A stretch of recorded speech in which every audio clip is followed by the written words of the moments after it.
Саламатсыздарбы? Негизинен айтканда биз бүгүн 8-күн буюрса Талас районунда жыйынтыктап атабыз. Жалпысынан алганда мугалимдер орутуга даярдоого негизи кызыктар. Даярдайбыз деген үмүт менен, ошол максат менен келип азыр окууда. Буюрса эми 2 күн негизинен алганда убакыт кичине тарыраак болуп калат экен. Бирок ошол 2 күн аз болсо дагы көп нерсени алганга аракет кылып, өзүнүн түшүнбөй калган жерлерин сурап, суроолорун сурап атып. Деңгээли боюнча айта турган болсок, эми оруту бул бизге жаңыдан кирген. Биздин эми мектеп мугалимдерибиз көпчүлүгү мурунку улуу жашта болгондугу үчүн, өздөрү тест тапшырбагандыгы үчүн, балким ошондон аксайт. Себеби тестте кандай суроо берилет, алар боюнча мындай маалыматтары жок десек деле туура болсо керек. Айрымдар жаштары бар, мурда тест тапшыргандары. Көпчүлүгү бизде тест тапшырбаган мугалимдер болгон үчүн кенен маалыматы жок. Эми биз аракет кылдык, ошол тест боюнча толук маалымат бергенге, тестте кандай суроолор болот, аларга кандай даярдаш керек, мурунку эски методдор менен эмес, азыркы эми өзүбүз алганда жаңы методдор менен түшүндүрүп бергенде үйрөттүк деген ойдомун. Окуулар негизи кызыктуу болду.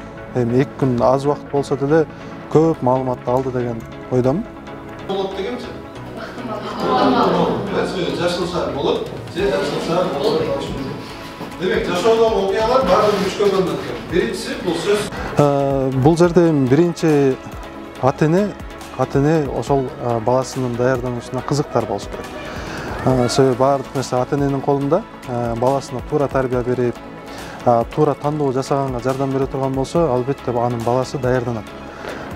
Бала даярданам десе, бир да мугалим аны четке какпайт. Сөзсүз аны жакшы балалуусуна жетүүсүнө аракет кылып, аны даярдаганга жардам берет. Мен ойлойм, биздин ата-энелер деле азыр эми түшүнүп калды.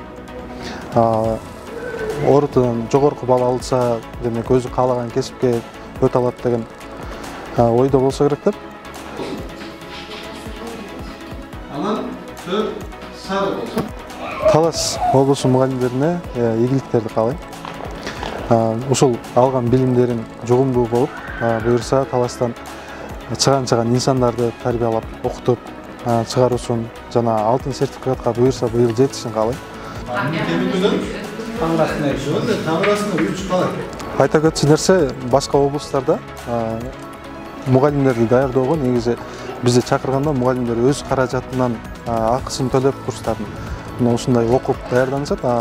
Талас облусунун өзгөчөлүгү бул жерде билимтал коомдук бирикмеси ушул мугалимдерди колдоо максатында булардын акысын өздөрү төлөп, келген тренерлердин, алардын жатакана тамак ашына төлөп, ушуларга бир жардам болсун деген максатта өздөрү карызлаганы бул артыкчылык. Себеби бул башка облустардын биринде да жок. Билимдал